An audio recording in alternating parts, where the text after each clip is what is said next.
रानांचे नाव खुशाल मेरू. एका रानात खूप जनावरां रावताली.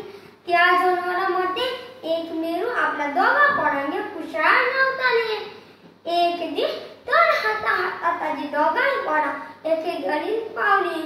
ते मेरू खूप भियेले आणि आपल्या पोरांक सदपाक लागले. सदता सदता ताका आपल्या पोरांची पायांची पावलां जमीन दिसती पडले.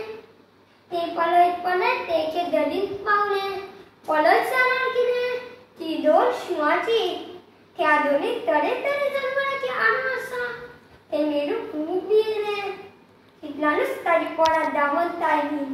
मेरू खूप कशी जाले आणि आपल्या पोरांक घेवन भायर वचपाक लागले. तितल्यानूच ताच्या कानार एक आवाज पडलो.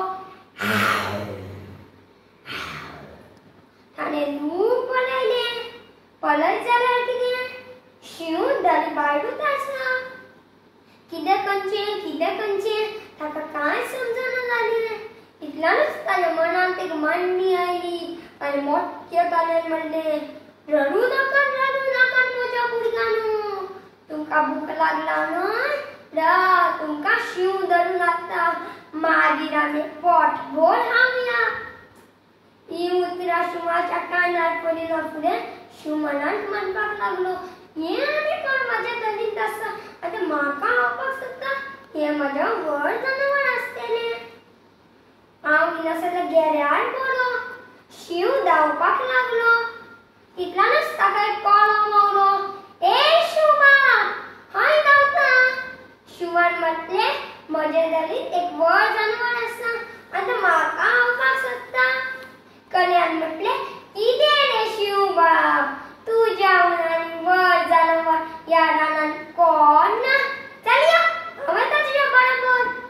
शिवान म्हटलें, ना तूं म्हाका सोडून धांवशी जाल्यार. कोल्यान म्हटलें, तशें तर आमी एक काम करुया. दोगांयची शेपडी बांदुया आनी वचया. मागीर रानांत धांवचो ना न्हय. शिव तयार जालो. दोगांयची शेपडी बांदली आनी दरीत भितर वचपाक लागले. इतल्यानूच मेरवान तांकां पळयलें.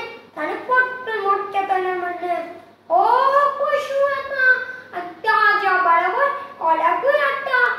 आयज आमी पोटभर खावया. ही उतरां शिवाच्या कानार पडिना फुडें शिवानी रावला, शेपडी सोडली आनी धांव मारली. ताच्या फाटल्यान कोलोय धांवलो आनी मेरवून आपल्या दोगांय पोरांक घेवन खुशाल घरा गेले. पळयलें न्हू इश्टानो, मनीस कितलोय व्हड ल्हान जावं, बुद्धी विचार करीत जाल्यार तुमकां जैत मेळटलें. देव बरें करूं.